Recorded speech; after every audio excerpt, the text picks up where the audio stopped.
Hello，今天是2022年8月24日，星期三，欢迎来到美股天天说。大家好，我是陈卫。今天盘后呢，英伟达的财报终于是公布了。那考虑到之前在8月初的时候，英伟达就已经开始给营收前景打了悲观的预防针。那我们可以通过最终的财报来看一看，这次的财报展现出来的前景是否真的很糟糕？那他们的基本面是否又受到了严峻的考验呢？先看大家最关心的收入表现。第二财季中呢，英伟达的收入确实是67亿美元，这和8月初的时候给出的收入预警呢是一致的。这就意味着第二季度他们的收入同比增幅呢已经只有3%了。这对于英伟达这样的成长股来说，毫无疑问是一个非常低的增速。同时呢，净利润同比大幅下降了72%至6.56亿美元，最终的每股盈利呢是0.51美元，不及预期的0.53美元。因此呢，这次属于是给出了一个 double miss 的表现。那之前在8月初的时候，英伟达给出营收预警的时候呢，跟大家分析过，对于这次的财报收入的表现肯定会很疲软，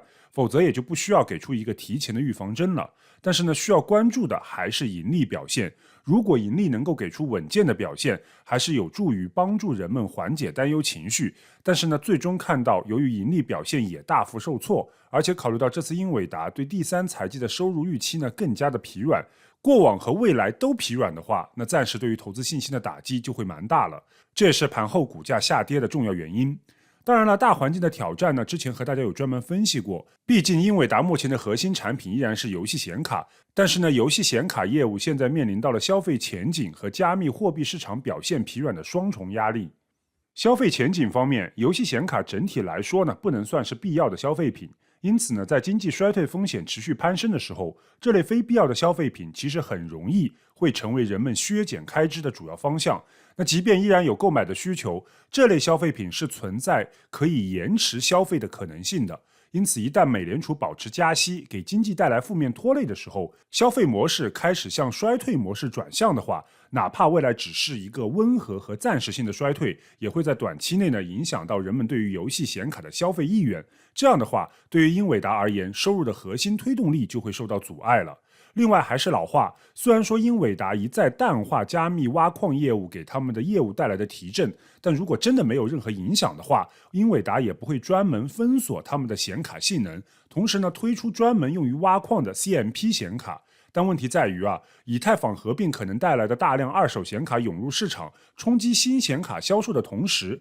加密货币价格呢也在大跌，这就影响到了英伟达 CMP 显卡的表现。那我们看到第二财季中，他们的加密货币挖矿显卡 CMP 的销售额呢，已经是出现了同比的下跌，环比更是大降了77%。考虑到未来的不确定性，诸多利空因素的堆积呢，也就令英伟达官方是不得不进一步的下调第三财季的预期。现在英伟达预计的是，第三财季的收入呢将只有59亿美元，而相比之下，之前分析师平均预估的是69.2亿美元。而更重要的是，这意味着第三财季中，英伟达不是收入增长放缓的问题了，而是直接呢会同比开始出现下降。那如果只有59亿美元的话，也就意味着同比降幅将会达到17%。考虑到毛利率呢也预期会下降，这样的话，收入放缓预期愈加明显，盈利能力呢同时也受损，这对于英伟达而言就会是又一个痛苦的季度了。而回到技术面上的话，8月初的时候提醒大家关注的是，之前上探100日均线的时候呢，正好积累了大量的超买压力需要释放，遇到当时的收入预警，很容易就会引发当时出现的跳空下跌。那短期内需要关注的就是下方50日均线能不能拖得住股价。拖得住呢，暂时不用太过担心；拖不住的话，就要小心，股价是存在回调到157.64美元这个较长期支撑的风险。但是呢，周线图上来看，长期的回升势头呢并没有被打破，因此当时投资情绪我会觉得还是比较稳的。那后来我们看到，由于50日均线呢是提供了短线的支撑，帮助股价是一度重返了190美元上方，并且试图去突破100日均线，但最终还是没能成功。那考虑到这次的财报给出了同样疲软的盈利表现，这次重新跌破50日均线的话，股价就可能会重新下看之前的支撑位157.64美元。那短线投资者需要关注的就是这里的支撑效果了。因此呢，这次的财报展现出来的细节告诉我们，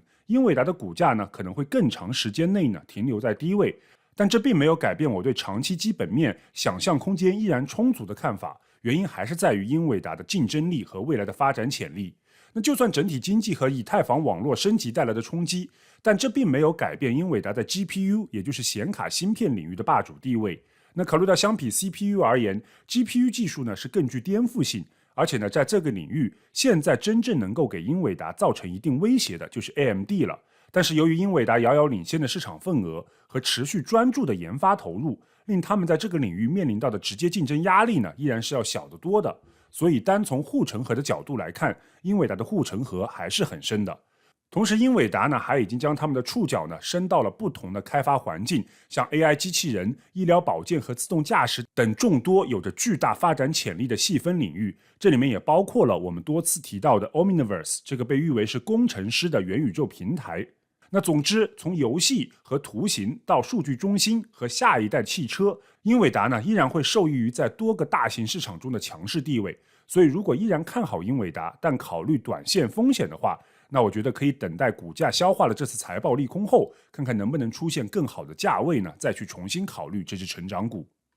那明天呢，在经济数据方面，我们需要去重点关注的就是美国的第二季度 GDP 的修正值。那我们可以去看一下第二季度这样的一个萎缩情况呢，是否会扩大，还是呢有所缩减？这对于判断一下经济形势呢，将带来比较重要的参考。另外呢，明天也可以关注一下初请失业金人数。那近期呢，初请失业金人数呢是开始攀升了，我们可以看一下对于整个就业市场的一个降温效果是否得到了延续。另外呢，明天更受关注的就是杰克逊霍尔全球央行年会呢将正式开幕，那将为期3天举行。那大家会关注在这里面主要央行的一些行长，他们到底会表现出什么样的态度，以及对于利率前景和经济前景呢又是什么样的看法？那其中最受关注的就是周五的鲍威尔的讲话。另外呢，明天欧洲央行也会公布他们最新的7月份的货币政策会议纪要。那我们可以看一看这个主要经济体他们的一个央行对于未来的前景是什么样的一个态度。而在财报方面呢，明天有3家公司将公布财报，分别呢就是 Peloton 戴尔公司以及呢 Workday。